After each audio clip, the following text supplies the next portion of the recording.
This is Danny Kerr. This is the guy, the legend. He runs a very successful company called Breakthrough Academy. He lives in Canada and specifically British Columbia. And they work with over 300 people, 300 home service companies, and manage almost $1 billion of revenue. He's been on the podcast before. We were just getting into how important it is to start thinking about hiring the right people and how important it is to create a culture of leadership. To all the bad words I hated a long time ago, I've learned to enjoy. And you know what?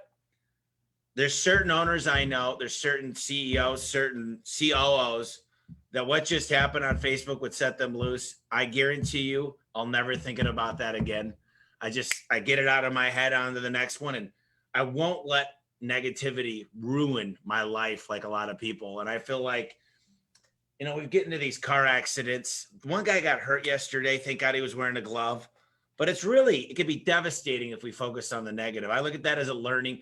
And he's getting some surgery done. He's going to be okay, thank God. But these are all learning opportunities. But when you start focusing on the people, and you start doing great things, and you start becoming a team, and you start focusing on top grading, and if you don't hit certain key marks, and we work with you long enough, and I love the fact, Danny, that you spent some time approaching the hiring process like a coach, building a sports team. And I always talk about sports. Yeah. The manuals are literally how you play the game. And the scoreboard is your KPI dashboard.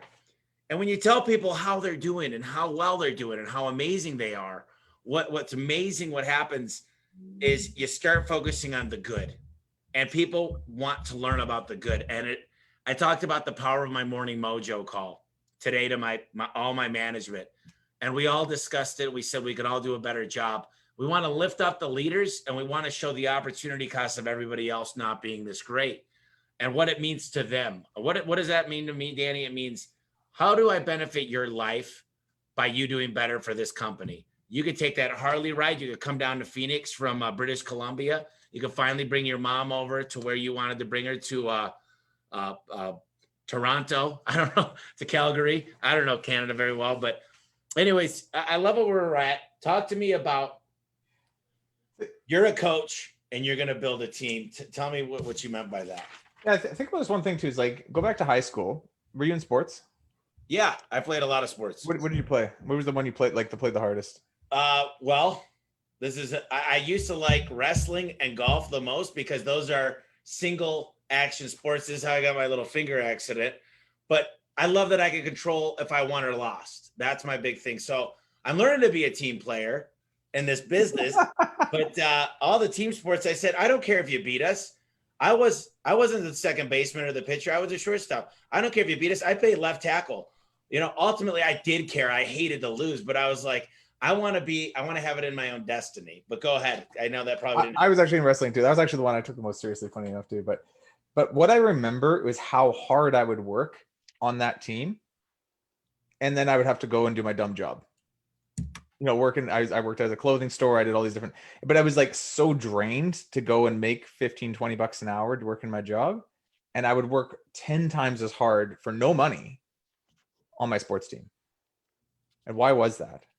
It's an interesting psychological thought, right? And so now we grow up and we take ourselves into our adult world and we're trying to shove everybody into these jobs and saying, well, if I just pay you more, why don't you work harder? Not realizing there's all this intrinsic value people get from being in a competitive environment and being in a sports driven type environment that we don't include in the job world for some strange reason. Now, I think we're starting to smarten up to that. I think a lot of employers are starting to employ a lot of these same principles, but it's the same idea, right? People want goals. They want to be a part of something. They want to feel achievement. They want to be able to win and be able to say, like, look what I've achieved and get recognition for that.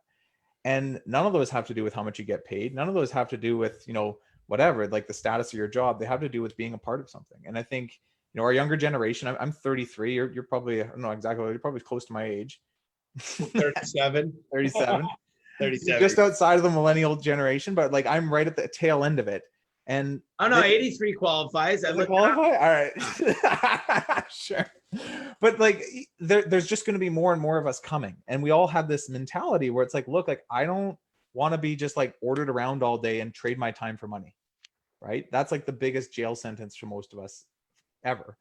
I want to be a part of something. I want to be able to achieve something. I want to be recognized for what I'm doing. I want to get paid for the work I put in.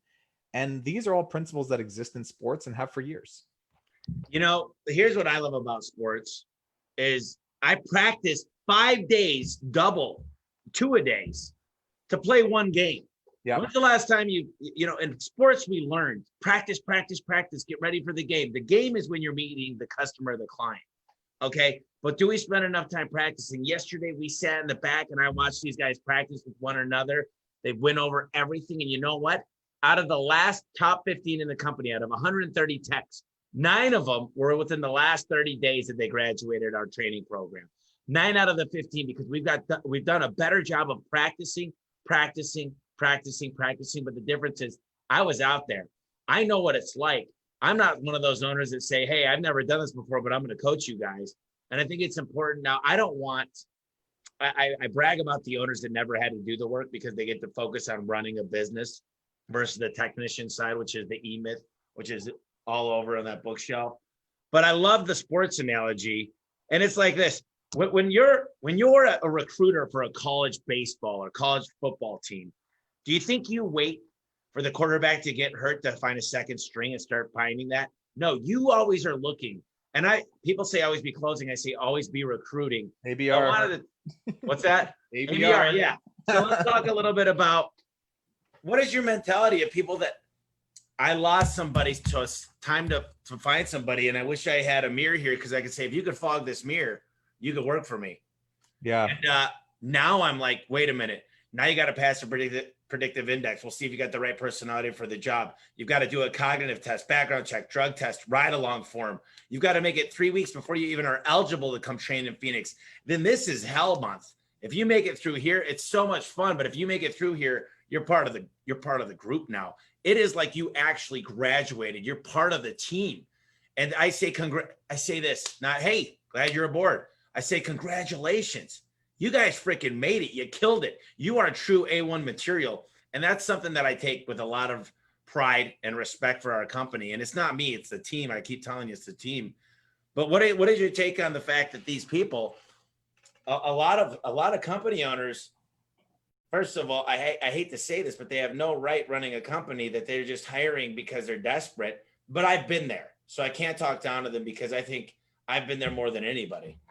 Yeah, there's emergency situations and there's also the ability to plan for what's coming, right? So every year, like this is what we do with all of our members. This is what we do internally as a company. This is something I've done since I was pretty much 18 when I started my first contracting business, is you take a look at what's coming, right? And it's not as hard as people think. You can sit down and say, hey, you know what? We did $1 million this year. We should do about 1.3 next year. To do that, we're going to need an extra salesperson because I can tell we're going to need to do more quotes than even I can do on my own. You know, we need one more like mini project manager that I can hopefully like promote into a full project manager a year later when we go for 1.5. Like you can start to build it, what I call it, or what we call an organizational structure a year in advance with what we call, some basic planning, right? A strategic plan, right? So one of the things we do every December with all of our people, we sit down, we figure out their financials. From there, we figure out their one-page plans. We figure out like a one-page strategic plan.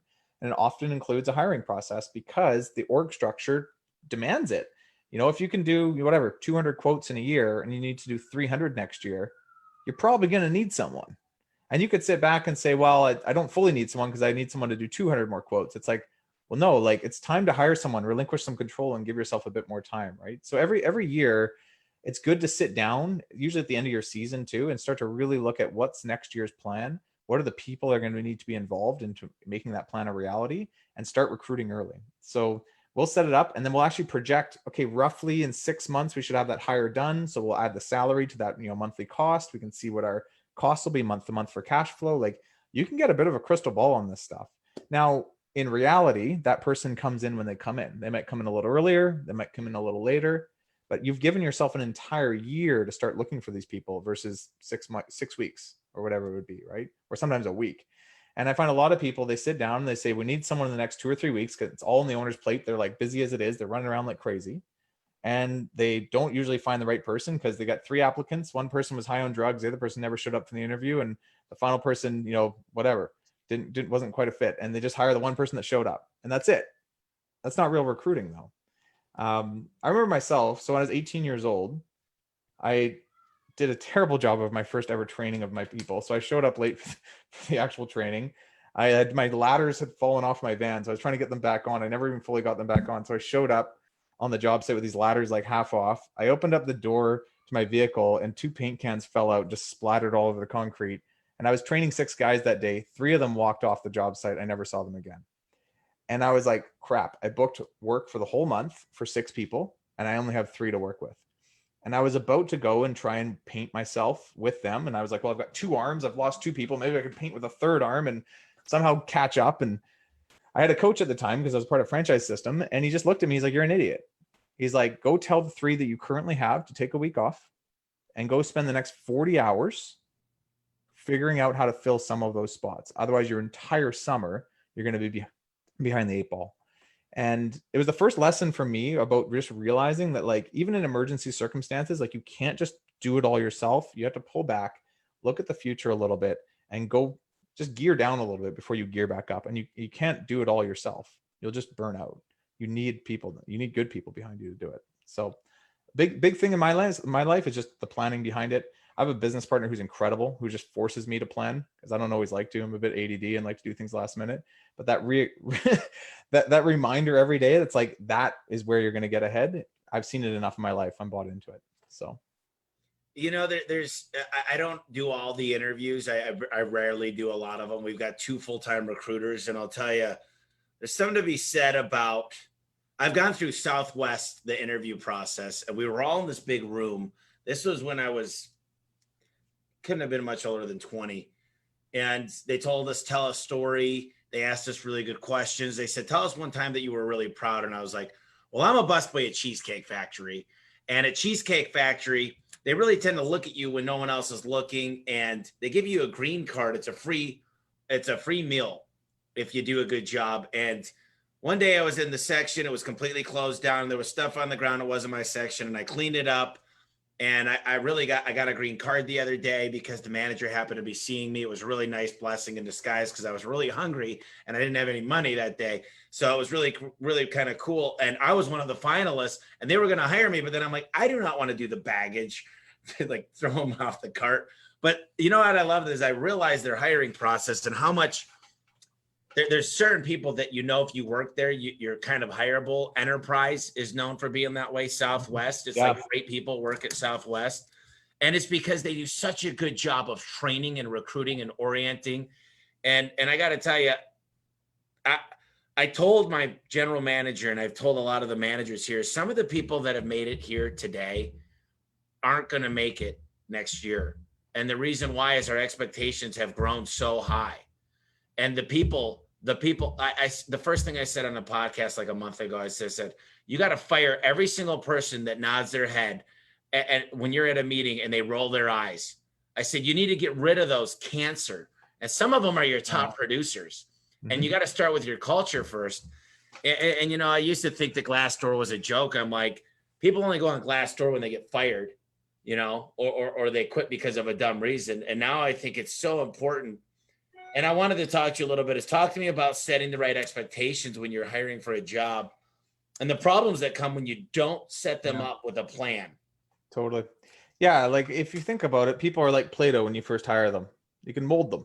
You can kind of tell them what to do, what not to do, what their expectations are, when they should work, when they shouldn't. And they're pretty eager. They're eager to please and they'll do what it takes. But after, 3 or 4 months, they'll harden and those expectations are set. And it's 10 times harder to reset those expectations after the fact.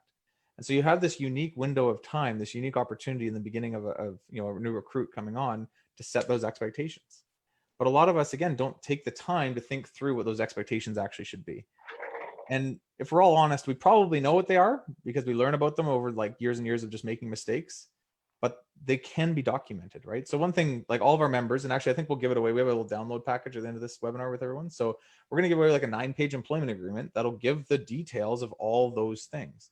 And it starts with, having goals. Here's the numbers you need to achieve this year to be worth your weight, right? Based on those goals, here's the specific areas of your job that you're in charge of. Here's where you pass things over to the next person. Here's who you report to. Here's how often you report to them. Here's what you need to update for us to be able to know if you're hitting your numbers. Here's the responsibilities that you need to basically take care of when shit hits the fan. Here's the stuff that you don't need to take care of. Like that type of clarity allows someone to be a functional member of the organization. But when you don't set any of those expectations, they'll set their own, right? So I remember hiring people and I would forget to tell them that if we have rain all week, because we were an exterior painting company at the time, you got to paint on the weekends. And that simple expectation of just not saying that would have somebody be like, well, you know, it rained all week and like, I'm going away for the weekend, so I'm not working. And I'm like, well, you're fired. They're like, what do you mean you're fired? Like, I'm not having to show up on the weekends. I'm like, well, I never told you either way. So it's up to me. Actually, I can't do anything about it. But the minute you're like, if we don't hit 40 hours by Friday, you're expected to work your weekends to make up for it. Simply writing that down, not only do you not have as much rebuttals, but you have people there you go.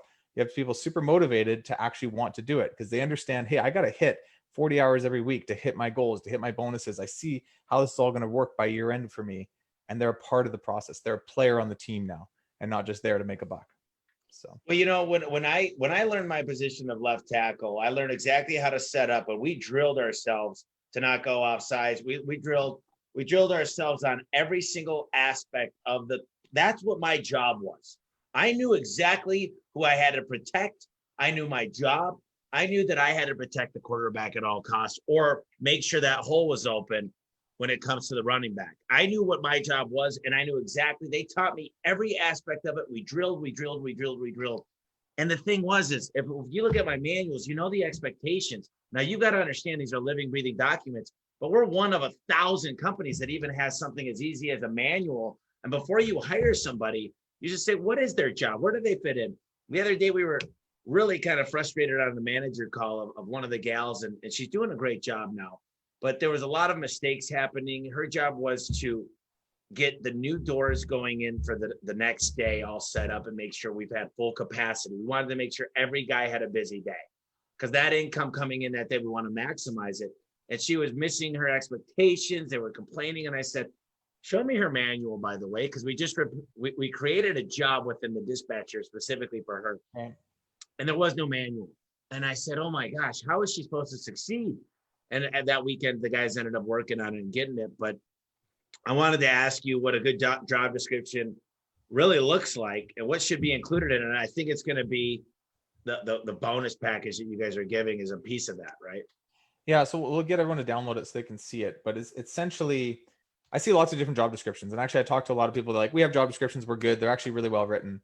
One of the things that almost everybody I've met so far is missing is a numerical, what we call deliverable, a number that somebody needs to achieve. And I find the best ones are usually around quality, volume, and profit. If you can get it into someone's job description, all three of those, it holds them accountable to a more holistic way of approaching their job. So if it's all about trying to get revenue, then they're probably going to book jobs that are low profit, and they're probably going to do bad quality work for the customer, right?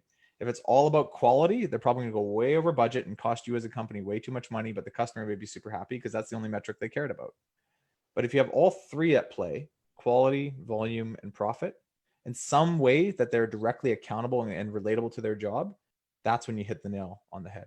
And it has to be something they have direct control over, right? So your administrative assistant maybe can't be in charge of profit, but they can be in charge of having all updated records ready for you for Monday morning, right? That helps with the profit side of the company. You know what? They can help with maybe collecting AR and keeping it below a certain percentage by year end. There's certain things that everybody in the company should have an ability to make a direct impact on around quality, volume, or profit, or preferably all three. I love that. It makes a lot of sense to me. And I always tell people, customers want three things. They want it done fast, they want it done right, and they want it done for cheap. You'll never get all three. But the funny thing is it kind of reminds me, quality, volume, and profit, kind of similar what we expect out of our employees. And I think putting true key performance indicators in place, we track every single technician. There's a number by their name of where they stand in the company. And if you're past 50 with 130 guys, you know, but my top 20 guys, I'm always like, wow, dude, awesome. Number 18. But I love the guys. And I say guys, because we got amazing CSRs that are women that are amazing. They book over 90% on a continued long-term basis, but the guys are all technicians. And I love the guys that are sports fanatics that have to be number one. They walk in and there's number two by their name, and they punch the wall and they go, damn it. Oh, And they said, can I come talk to you? And they want to talk to me. And they're like, shouldn't you show me what he did differently than me? How long was he staying at the job? What did he sell differently? What's going on? They hate being number two. And that's one of the biggest things I look for is the analogies to sports we've been talking about is show me you're competitive. Show me the last sport you were passionate about. And I got to say this because you get good people still. These are my campers that are just content. They do a good job. They're happy to be part of the team. And you need these people. Yep. But I love the hikers to say, dude, I jumped from 20 to number 9. My goal next week is number 5. Then I'm going to grow to number 3. But you know what I'm doing, right? I'm coming for that number 1 spot. And it's all the competition, man. And I love when I hear them tell me a story about, like, if I told you how I play cards, even the game euchre, and it's all luck of the draw of the cards, I'm like, oh, my partner sucks. Like, what do I got to do to win? I'm the perfect technician, probably not the perfect team player. When it comes to recruiting, I think social media is amazing because you could get a hold of people that already have other jobs, but might want to switch. You're not going to the unemployment line. Yeah. Although some people looking to make a change might be going to Craigslist and Indeed and all these other places. Some of those people are job hoppers. So I've found that social media is a very, very good point to be recruiting. What is your take on that? Yeah, so actually that's our number one strategy is using social media to find good people for our team internally. And it's one of the better ones that we teach our members to go do. It all originated with just years ago. Our biggest strategy was network recruiting, right? So we use our employees or our franchisees network to find more people. And usually it's go through your phone list, go through your yearbook, go through your, back in the day before we had Facebook, go through all of your lists and circle all the people that you think could be good and give them a call and see if they'd be interested, in a job. And that's evolved now into something that's way more powerful, way more simple, and ultimately you can get your team involved pretty quickly. So what we do now is we drop a job ad. So we try and drop an ad that really appeals to an ideal candidate that we're actually looking for. We can sell to a specific type of person who's like, hey, I'm looking for this type of job. Good. We're going to write up an ad that really appeals to that type of person. We can talk about that in a bit. But once that's done, I show it to my team and I'm like, here's what we're looking for. And I want you to message 100 to 200 people on Facebook, like direct Facebook message. So yeah, post it on your page if you want and have people like it and share it and all that. That's good. That's good exposure. But this direct Facebook messaging thing is where the rubber really hits the road. So they'll message them all, basically people who would be a good fit, people who they think would just be a good connector, and people they generally just have a good relationship with. They will not ask any of them if they want a job. What they will say is, hey, so-and-so, our company XYZ is looking for a person in XYZ role. Curious if you know anybody who'd be a good fit. Please see link below. PS, we're offering a $500 hiring bonus or $2,000 hiring bonus. If you know anyone, be happy to split that with you. Thanks. And you send that out and have all your whole team send that out to 100 people each. You get some pretty crazy traction, right? So depending on the size of your team. That's amazing. Okay, so I do this thing where the guys come in, they get 100 other friends and family, they go do the free tune-up, and then we say, if we did a good job, let us know online. We tell them where to go. But the difference was, I built this and I said, do it. You know how many people did it? Like 10, 5, 2. Well, they get like 6 or 7 or 15, but they never made it to the dispatcher to dispatch the jobs. So the people tried, but I didn't create a full thing. So number one, I believe in accountability and tracking and making sure it's done properly. So tell me exactly, how are you holding them accountable to that? So we do it together. We physically will just sit there and do it. Like, let's spend the next couple hours. I like that. Doing it, right? Oh God, this is golden. It's golden because I love the connector. I love saying if you know anybody. And one other thing I love to do, Danny, is I tell all my managers to start broadcast this on social media and get all your guys to share it. We're doing pizza for everybody. We just got lunch for everybody. They're playing the arcade games. We're shooting hoops in the back. We've got more games here than we know what to do with. And people go, oh my God, I want to work for you guys. That place looks awesome. Sharing those things. And I had somebody on my podcast about it a year and a half ago, and he said, pizza and beer and have your people go live. Yeah. So this isn't my own authentic thought, and I don't do beer as much. I do plenty of beer myself, but I try not to like, hey, we're going to drink a bunch of beer. But so you guys get together and you physically just. So back in the day, we'd physically get together. Now we're doing it on Zoom, right? Or Yeah. what we will do is we will set a goal by the end. So we have a weekly meeting, and we'll set a goal at the beginning of the week. And by the end of the week, everyone has to have it scheduled in their calendar and do it, right? But the easiest time I've ever had is when I get my team and we just literally do it together. We're going to all get together, have some fun, make a game out of it. Whoever, messages the most people today wins something.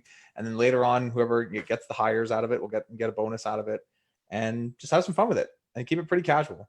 And the key is to, like, your people will, some of them, not all of them, but might have a few apprehensions about it. So usually it's around, like, I don't want to have you hire someone that you fire and then it's on me. And I also don't want to lose my job. So I don't want to hire someone, my network, or maybe you'll hire somebody that replaces me. So I always, started out with a good conversation about why it's so important that we hire through the network, that the network is the strongest set of people we're ever going to find. That as a team, we want nothing but A players. And they'll get that, because they're all trying to do their job, and it's hard to do your job when you work with a bunch of B or C players. And they've seen it too. Like back in the day, I'm not a perfect hire. I've hired a few people that didn't work out, and they see that, and they're just like, I really don't want any more of those types of people. If we can avoid that, that would be great. And I'm like, you know what? It comes from you guys. You guys are the A players on the team. Good people know good people. Right? If you're open to that, I'll pay you for your time. Let's have some fun around it. And ultimately, I'll give you even a bonus. Now, if they don't want to do it, I don't force it. I don't want it to be cheesy. I don't want people to feel awkward about it. But it's become a cultural thing in our company now. And for the most part, our team does. But once in a while, same thing. I've got one person who works with me right now who's done that for 5 years. And she kind of looked at me. She's like, I kind of don't want to keep doing that. I've done it every 6 months, and I've zapped my network. And I'm like, cool. I'm not going to force you to. It's not the end of the world. So, but it's of our entire team, we've hired almost everybody from that, except for 2 or 3 people. So, And I will say this. I thought about this. If I went to every new guy that's in here for training, it's probably not the best thing to do, is to get someone that hasn't been through. But I'd say this: out of the 34 guys in the back I have training right now, there's probably 10 of them that my managers, my trainers are going, dude, this guy's going to kill it, because they showed up early. They clean up after themselves. They're leaders. And I will say that I expect 95% of those guys to be here of the top of their class. So those are the guys I'd probably want to reach out to the last day and say, look, you guys are Top Gun. You're the best. You guys are A1 from day one, baby. Let's go out there. Let's find some people to message, and you guys are going to be my recruiters. And I get $1,500. I give half up front and half after, it was 180 days. We switched it to 90 just because I'm like, dude, no one's incentivized to make sure that it's our job to hire them right and make sure we did the right tests and did our research and checked with their referrals and everything else. If we did a crappy job hiring them, that's on us. I still think it's a mistake, and I'm almost ready to give it all up front, because if we don't recruit right and do I've got a lot of books on hiring and recruiting, and Who It's Called is one of them right up there. Is like, why are you punishing your employees because you did crappy hiring? You were the one supposed to do all the research and do your job right. I don't know what your take is on that, but I was just going to make a different comment, actually. We were talking about compensation on this. I often it's easy to give money to people you don't know. So if you get a referral network through someone's cousin that, through a Facebook message kind of led to a hire, I'll give them money all day long. But what I actually love to do is give trips to my team. So I'll just be like, you know what, if you get someone on, why don't we get you and your wife or you and your girlfriend a weekend away and just pay for that and just try and give them more experiences. And I find it's a bit more fun. It's less transactional. I think people feel a little weird sometimes getting their friend hired for money. I don't know. Maybe it's just me, but we found that works a little bit better. I got a guy with 17 guys right now, and I got these books on the bookshelf, and hate to walk away in the middle, but it's the 5 languages of appreciation in the workplace. And we're making the new hires here that are coming in next month. We're giving them the book, and there's a free test in here. We want to learn what their language is, because maybe it's money, maybe it's free time, maybe it's words of there's 5 things, and it really gets it down to it. And mine were acts of service. Yeah. Because I need help from everybody. And as I'm taking the test, I'm like, I need help. I'm thinking to myself, I can't do all this. I've literally got so many great people around me to pretty much, and I think that the trick is delegation. I love the idea of trips. So when you talked about, I wanted to find out, I've got a whole software that puts in key elements of the role, and it kind of writes the ad for you. And my philosophy is you write an ad that sounds amazing culture. It's like, we have fun. We do this, we do that. Here's your role. By the way, we're a garage door company. When I read ads that are like mandatory, must be background checks, no BS, must work weekends, I'm like, I rewrote my cousin's ad in Colorado Springs. He's like, I'm only getting 2 applicants a week. I'm like, this looks like a prison sentence. Are you kidding me? I would never want to apply to work for you. You look like a big old asshole. So I rewrote his ad and he goes, dude, we got 200 applicants the first. I think that was within 3 days. Yeah. And I'm like, make it sound good. Make it sound fun. Have a testimonial from a real employee there. Like, when you start thinking about this stuff. So I wanted to ask you, when you're putting your recruitment ads together, what's the best way to do it? So you're on the right track. We take it a step further. I'll get into this, but we basically look at this as a marketing and sales activity. Okay. So we are marketing to our ideal candidate to attract them through a interview and sales process to bring them through appropriately. And the first thing you do in any good marketing campaign, you can definitely put out a marketing campaign that's all about hype, but you can also go a little layer deeper and you say, what is my ideal customer looking for? So you do the same thing with your candidate. What's my ideal candidate? What are they looking for? Like, who cares what I like? What do they like? Right. And so the best way to do that is to interview your top people. And in the past, when I've done this, you get some interesting stuff. So we're talking about sports. One of my top project managers was an athlete. He was a quarterback of the football team. And he would say I remember sitting down and interviewing him. I was like, what do you like? What do you love about your job? What do you hate about your job? What keeps you around? Gets you up in the morning? What were you fearful of when you first started with us? Like, I get into the psychology of this person and things come out of it. Like, I love that you're my coach more than you're my boss. You know, I love that you give me freedom and autonomy to run the cruise my way. I love that you set goals with me and I can score touchdowns basically at the end of the week and make a bit of money. You know, I love that basically I am kind of like a quarterback of the painting teams, but I get paid to do it. And I'm like, right. And I changed my ad from need project manager to run our painting crews to need a quarterback to take our painting teams home. You know, sick of a boss, wish you had more of a coach, looking for a freedom and autonomy to run crews your way, want to get bonuses at the end of the week for scoring touchdowns. Boy, do we have the job for you. I literally use his verbs in my ads so that other people reading it, like that person, will resonate on a much deeper level than just excitement. But this person seems to understand my inner like brain. And you get emails back from people that will email you being like, I don't know who you are or how you know me, but this is me. And it doesn't matter if they have a job or how much they get paid or whatever, because when they read that and they're somewhat open-minded to it, they'll gravitate to it. You know what's funny is you brought up verbs, and I always give sales lessons on adjectives. Do you want to buy a roller? Do you want to buy a machine pressed 100,000 cycle self-lubricating lifetime warranted roller? Now, with the adjectives, so you talked about verbs, and I love adjectives, and obviously they work with each other. But I love what you said about autonomy as well.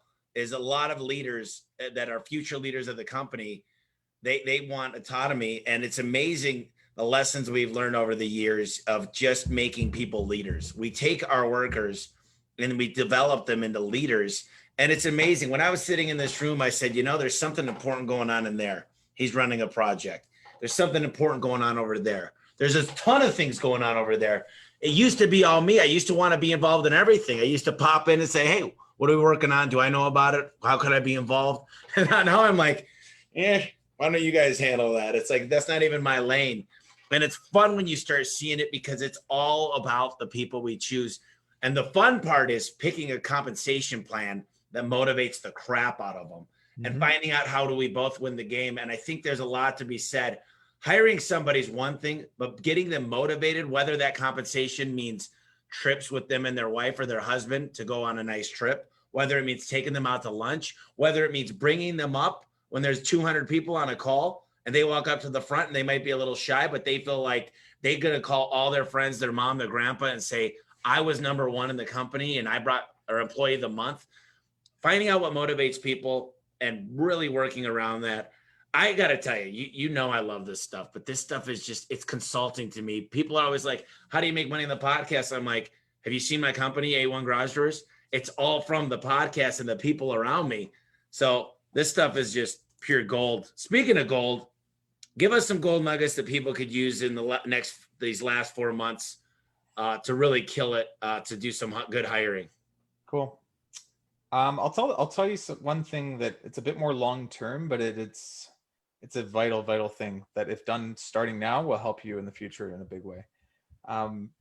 When I have applicants coming in, one of the first things I do, I used to print. So at one point, we didn't get into this a ton, but at one point I used to hire 150 people a year for this franchise organization. So I was basically full-time franchise recruitment. So franchise sales and recruitment.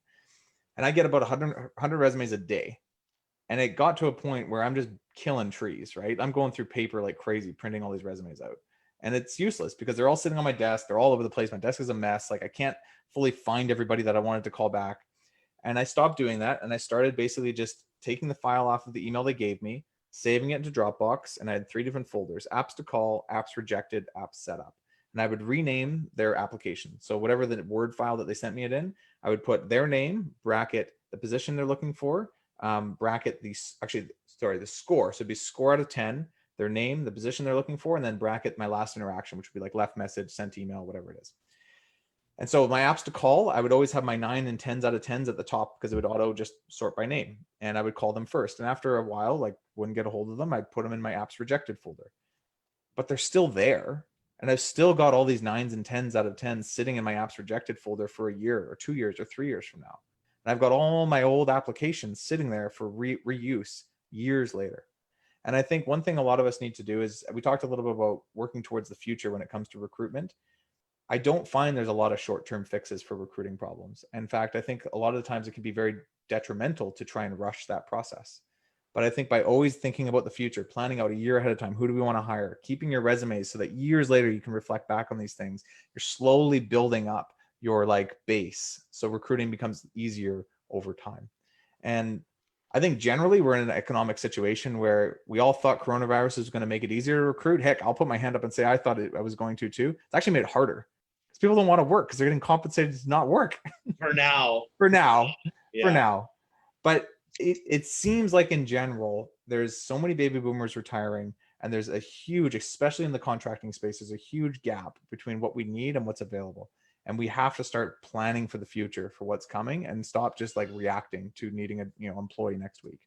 So, I want to say, always be recruiting means I'm going to carry business cards, man. I mean, if I'm getting a haircut, if I'm anywhere and I see somebody, I don't care if they're 22 or if they're 58 and they fit, I'm just like, man, and if you could get your employees to become recruiters and say, what's in it for them? More importantly, how awesome is it to work around other people that have your back? How much more fun are you going to have when there's someone there watching your back that you enjoy, that you see smiling all the time? They're picking up the bathroom. The bathroom is a big deal to me. And the other day, Al was in here and our bathroom had plummeted. Somebody just, I don't know what they ate, but it wasn't good. And I was so embarrassed. And he goes, Tommy, you're going to be $1 billion company. And I was like, I'm like, oh my gosh, why? Having pride of the workplace, having pride in your home, having pride of your vehicle, these are all important things. And it's somebody, I could see them in their workplace or in their nature, and it becomes a great recruiting tool for me. So always be looking for that great person that you want to be on the team. And if you could instill that in the employees and get them pumped up, a lot of them say, well, why would I care about another technician? Here's why you care, because I'm going to take a percentage of our total sales of revenue, and I'm going to apply that towards marketing, which means if we're not having good conversion rates, good average tickets, good reputation, you will be indirectly but seriously affected. So I think there's something to be said there. And a good technician to me this year will do 1.6 million. A bad one will do 300,000.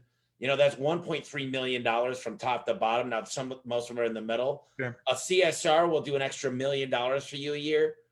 And we just get content. And when I go to buy a business, Danny, you know what a lot of people say is there's several people here that you're going to want to get rid of or top grade. And I'm like, why? And they feel like they got this. Well, they helped get me to where I am today. And they worked hard for me, and I'm like, but they got to stay working hard. You mean they're tenured to treating you like shit?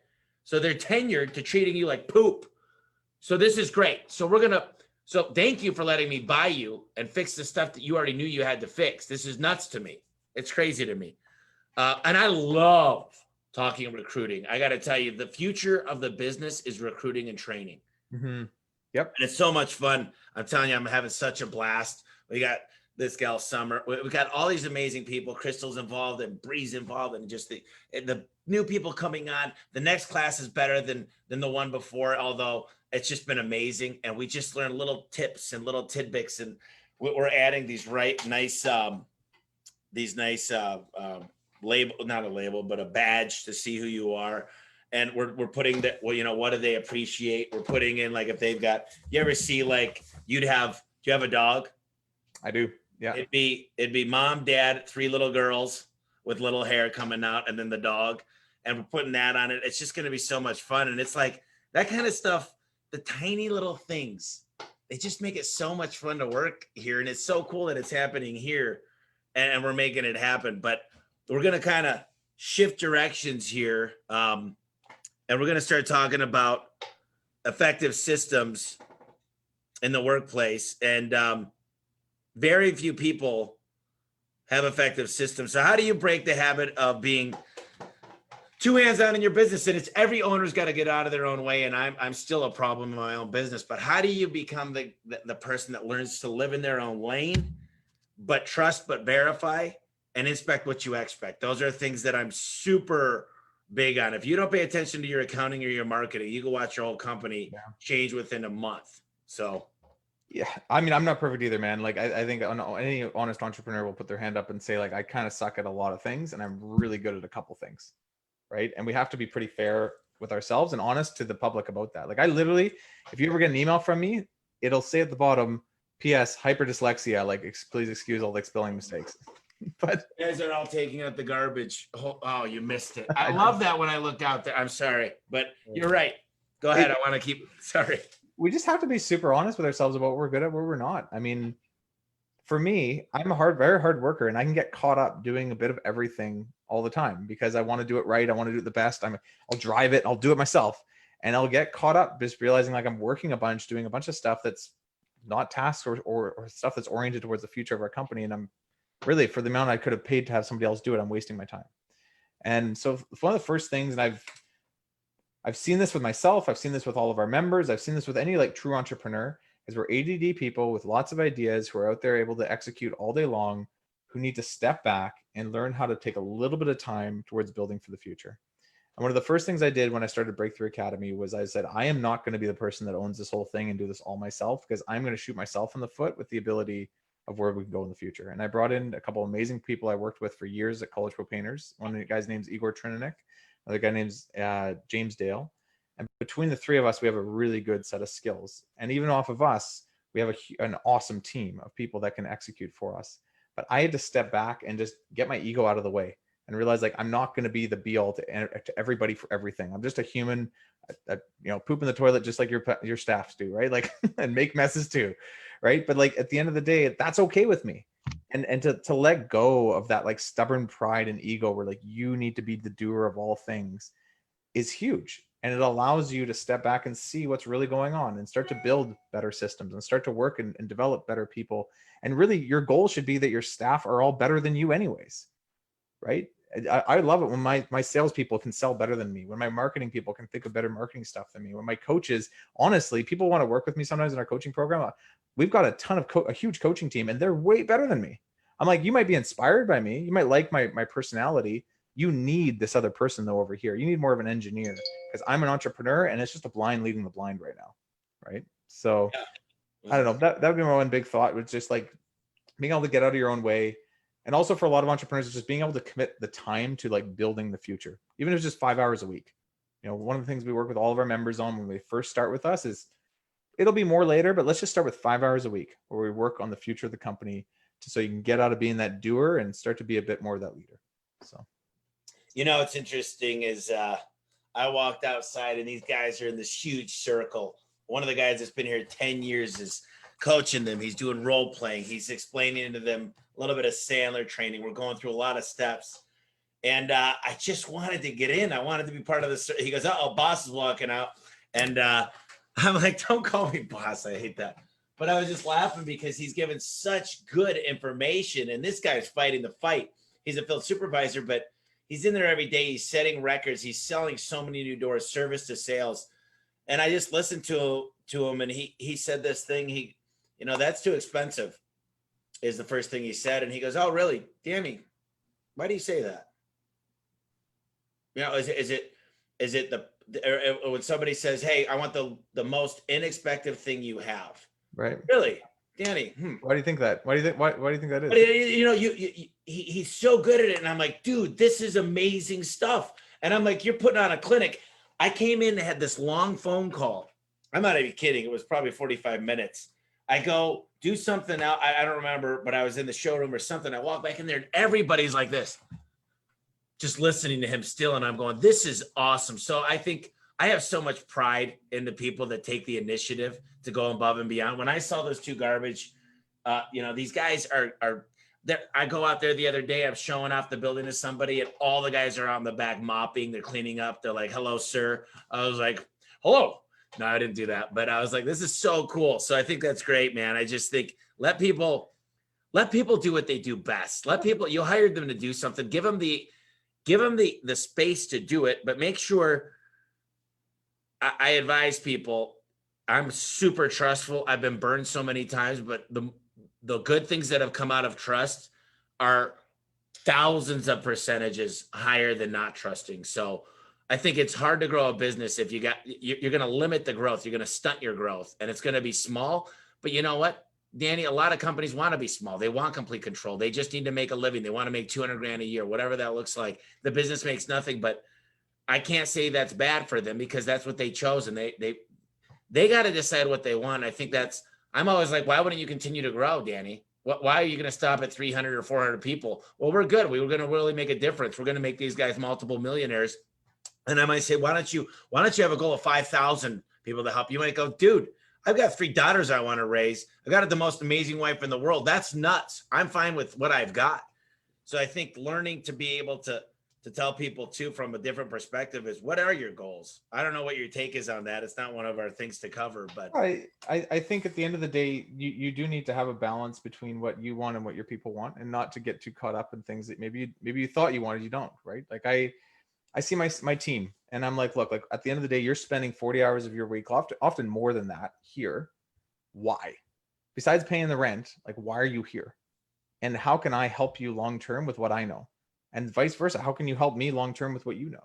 Right. I've got my assistant who, bought a house, got married, did all these cool things. And I remember talking to her about, her first purchase and getting a mortgage and like what she should be able to afford and not. And I know how much I pay her, and trying to get her to hit her bonuses so she has a down payment. And, I remember her getting married and talked to her about my marriage. And like, I don't have to be, but I'm slightly interested and involved in where they're going, not only in my business, but in their life.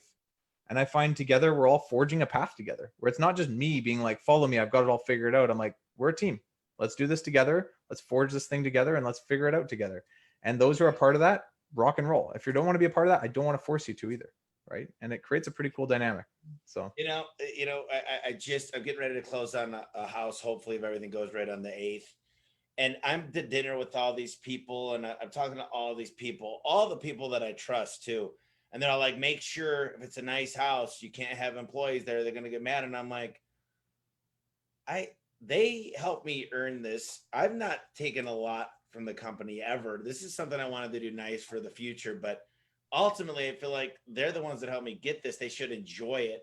And I'm like, if someone's got this attitude of like, we make him too much money to be able to buy that, then I don't think they're the right person on the team, first of all. But mostly, I want to do things not to brag to them, not to say, but to say, thank you guys so much. Come enjoy this with me, and let's have some fun together. I don't think it's fair to say, no, your employees are going to start thinking they're going to ask for this. Look, every single person, for the majority of the people here, are on performance pay. They want to make more money. They know exactly what they need to do. And it's not going to be any exceptions. And here's the thing is, we got a no loan policy. I've broken it for like if a single mother needs tires for her car. And I do personal loans sometimes because I think it's important. But overall, we're not a bank. But I just don't think I don't think that mentality. I just never thought that was the right way to treat people. But I want to divert here into time management, because time management is probably the majority of the owner's weakness, the largest weakness. It's delegation, it's poor time management, and it's unorganization. They don't know where shit is. They can't find it in their computer. They don't know where they're supposed to be. They're bad on their calendar. Yeah. And I think that it's a huge topic that we could kind of nail. Sure. I'll give one thought on this. This is my simplest little like quick tip, I guess you could say, that would help with this, because I struggle with this too. So it's like I get way too busy sometimes, and I have to really look at myself and feel out like what is actually important. One of the best things I've ever done, and one of the things I get a lot of our people to do, and I still have to check myself on, you make a list of all the stuff you do in a week. Circle the stuff that's highest time consumption and lowest skill. And that's usually an indicator of the next hire you're going to be making, or something that should be delegated down to your team appropriately. And for a lot of us, we just kind of year over year don't check ourselves on our job descriptions. And if you're growing a business, especially if you're growing quickly, your job description should change annually at the least, the minimum. And every single year, your job's the same. You're going to be doing your current job plus your new job plus that new job plus and you got 4 or 5 jobs on your plate now, plus all the other random stuff that just comes up every week. And that's how you lose all your time. Whereas if you slowly are just focused on the delegation side of what you don't need to be doing, so you can move forward in the next stage, you can make sure you can kind of ride that wave properly, right? Or you get crushed on it on the way in if you don't take care of it. So that's a great point. And delegation is so important. And I think I've taken delegation to the next level. I delegate too many things. If I could delegate someone taking a poop for me, I would, but that's just not, it's not plausible at this point. I'm waiting for the technology. Let's talk about, it's called the diaper tummy. Yeah. Just gotta get comfortable. How did you know? When we've talked, that was probably about a month ago. I just heard you just had so much passion, and you were just so excited about the things you guys are building and the opportunities you're building for the business owners that you've met over the last years, and just you're kind of like on autopilot, letting these guys sprint now.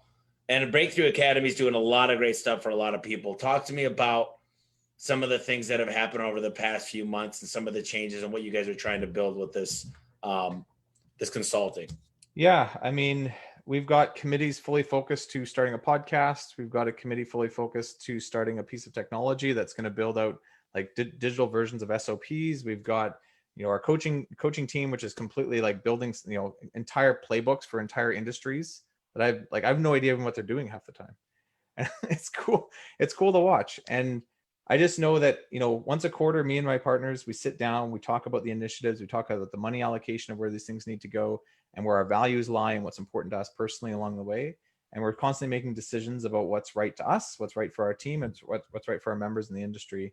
And it's becoming less and less about me needing to do it every day. I don't need to be out there and, create that manual, coach that member, whatever it is, onboard that new member. I need to be there to make sure that we stay aligned with our core values, that we don't lose ourselves along the way as business owners, that we stay focused on our families and our health and the other things, my faith and things that are important in our lives, and that we fulfill for our customers and our employees.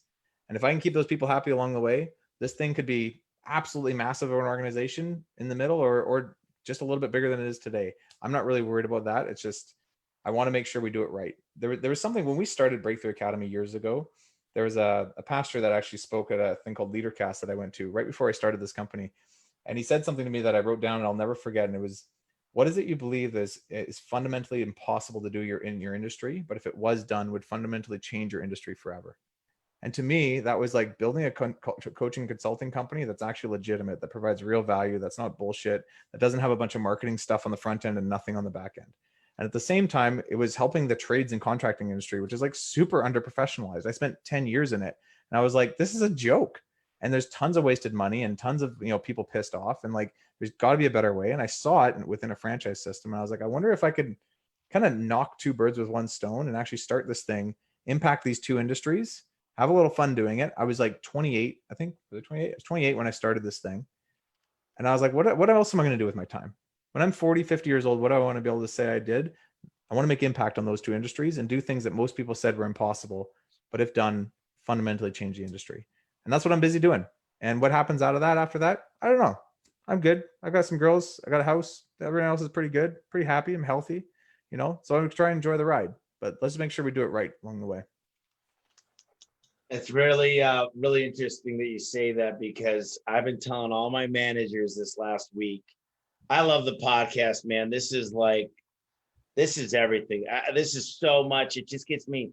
Al was in last week and he said, Tommy, when I do stuff and I coach and I talk to people, it made my business run better. And I'm like, you have no idea what it does for me. But the last few weeks, I'm like, we're going to create something here that's such a freaking monster. I mean, it's like, it's so big and there's so many lives. Think about this. If I got 2,500 people, and I don't right now, but if they're helping out 3 other people, maybe they got a wife or a husband and a couple younger ones, or even some families they're helping. I mean, that's 10,000 people. Yeah.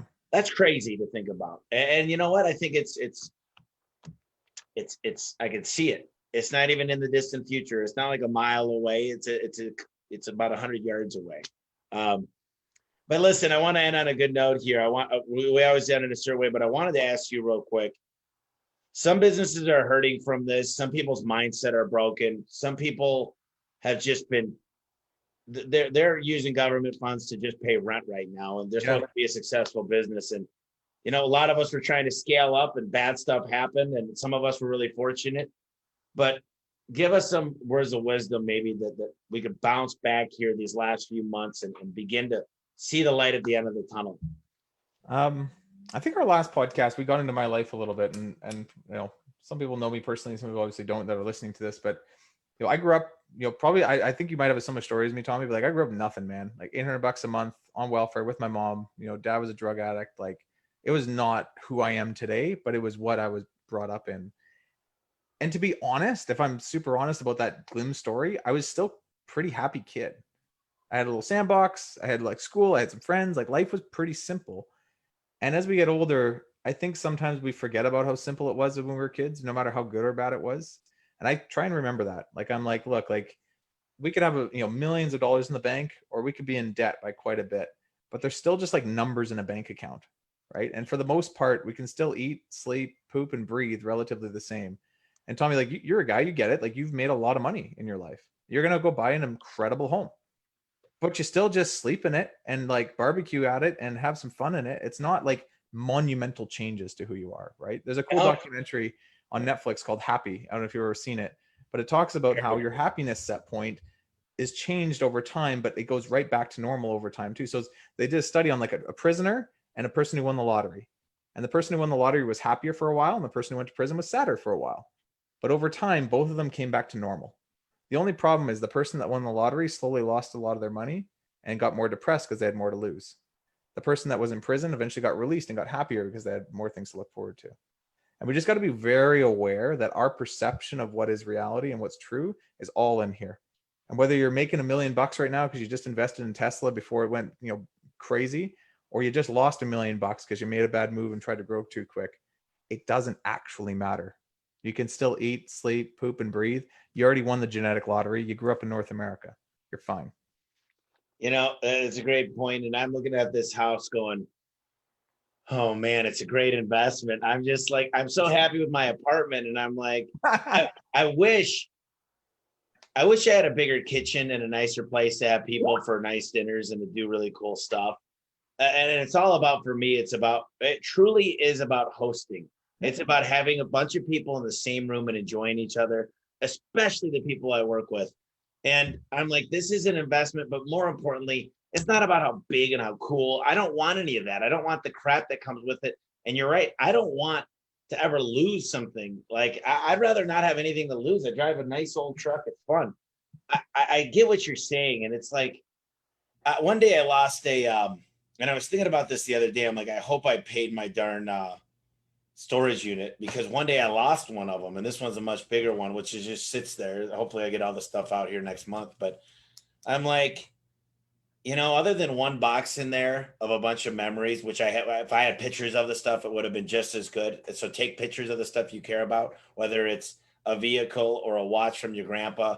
It's just nice that memory could be, and I'm not a hoarder, but I feel like some of my family is, but I lost the whole thing. And now I'm trying to think of what was in there. And I'm like, you don't really miss it when it's gone. And I don't want to have a bunch of all these assets and things. It's fun. I bought this I buy off of Coinbase. I put it in this thing called Celsius. I've been investing in the USD dollar, and I just got $520 last week for doing nothing. Yep. And I'm like, that's awesome. And I've got all these investments and I love seeing it, but I don't know what I'm going to do with the money. I'm just like, maybe I could help a lot more people. And I definitely have some big goals, but right now I don't feel like it's fair to the employees to start becoming a philanthropist. We've still got a long way to go. Although I could do it along the way. But, I always close. This is such a cool talk. We've said poop at least 24 times, which that means it was a good podcast. But tell me the last few things we talk about is, have you read a book in the last maybe year that maybe 3 books is what I usually ask that really impacted you? You know what's interesting? People always ask me that. So I'm super dyslexic, so I actually don't read almost anything. I watch a lot of documentaries and podcasts and stuff like that. I've become very interested actually in like the future more than business even actually. So if you wanted to like a random referral to something that if you're interested in like the future and technology and the exponential growth of where we're going, Raymond Kurzweil has an excellent documentary called The Transcendent Man. And it's something that I watched years ago. It's actually almost probably 10 or 15 years old now, but it walks through the exponential growth of technology and how, based on Moore's law, where we're heading as a society. And he's been basically talking about this since the 80s, and he's very accurately predicted things that now exist. And if you follow where that goes in the next 20 years, it'll blow your mind. And we're experiencing it right now a little bit with coronavirus and the digitization of everything and where the world is going right now. I don't know if people realize what's just happened, but the entire world is shifting as we speak. And if you want to look into a little bit of the future, that's a very interesting documentary to get your mind thinking. So if you get a chance and you want to listen to a book and you want to see where the future is going, this book called Bold by Peter DeMontis and Stephen Kotler, it's freaking crazy when you learn about linear growth versus exponential growth. And when you learn about the new wave that was the Industrial Revolution, now they're talking about the 3D printer, being able to land. They're able to land on a meteor, extract all the stuff and build stuff from the meteor. Look, this is the kind of stuff I love.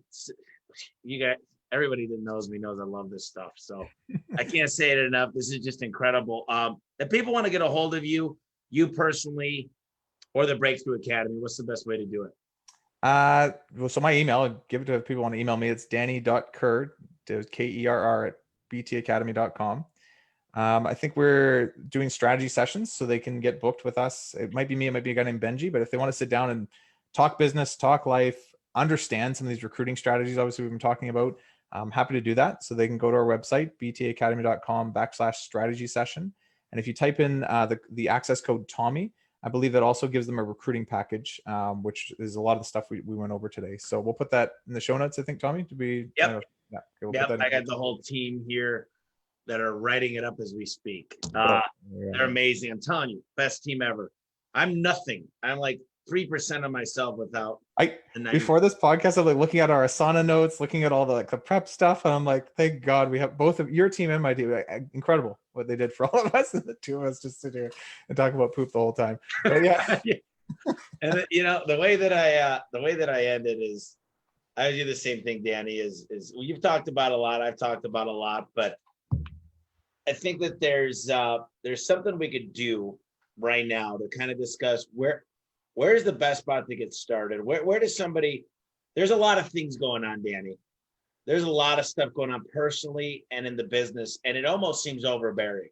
Mm-hmm. It seems like we're just overwhelmed with, what do we do? Manuals? What are we supposed to do? Better meetings? Well, now I'm supposed to be a better recruiter. He talks about leadership, culture. Now there's the 5 languages of appreciation. Jeez, this is nuts. Where does the best spot, how do you just sit down and what's the best spot to get started? What's something they could do this next week to really get these business owners out there and these amazing business owners to the next level of their business and their life? I mean, what you just said is super subjective to each individual person, right? Like everybody needs something, but it's usually just one thing. It's not 7. And listening to a podcast and listening to many podcasts will give you lots of ideas. I think one of the problem is entrepreneurs have too many ideas. I have too many ideas. I'm plagued by them. They just don't leave me alone. The best thing I ever do is I talk to my business partner, Igor Trinanik, who I'm just like, I got 70 ideas. And he's like, they're all shit except this one. And I'm like, oh, He's like, just work on this one. And I think it's important, like identify what that one thing is. And so whether you have a mentor, these strategy sessions, that's kind of what they're meant for. So if you want to sign up for these strategy sessions that we're putting out there, we'll happily like sit down, be a bit of a sounding board, and just tell you to do one thing, because that's often is all we need to do. We overcomplicate everything else. So Good. And Danny, I got a book, and I don't know why I love to do this so much. I just get so excited. Today I had team members in here, and I'm pulling out all these books. I'm like, this one's good. You'll love this. No BS about marketing. And anyway, The One Thing by Gary Keller is so simple, but it's one thing. And if you could be the master of one thing, I plan on being the largest, best garage door company that's ever was and ever will be. Because personally, Danny, I think garage doors are going to be gone in about 20, 30 years. I don't think you're going to need the space for a vehicle. I think the space for the vehicle lets you have a pastime, and the cycle life is going to start to be reduced. So I want people to say, just like they say about Blockbuster, you remember that guy, that old timer? He's still around the neighborhood somewhere, but he's a garage door guy, Tommy. I'm gonna be like, yes, I remember the garage doors. But this is just an amazing talk, and I got to tell you, every time we do this, we hit it off, and things are amazing. So when Canada opens back up their doors, we let you back in. We gotta get together in person, and every time we talk, there's fireworks. So I really appreciate you taking the time today to be on the podcast. Thanks for having me, buddy. No worries. Cool, man. Well, great job. Yeah. All right. I guess we're gonna stop here, and I think that I think we're good. Let me see if this. I don't know if it stops going live. Let me just stop this.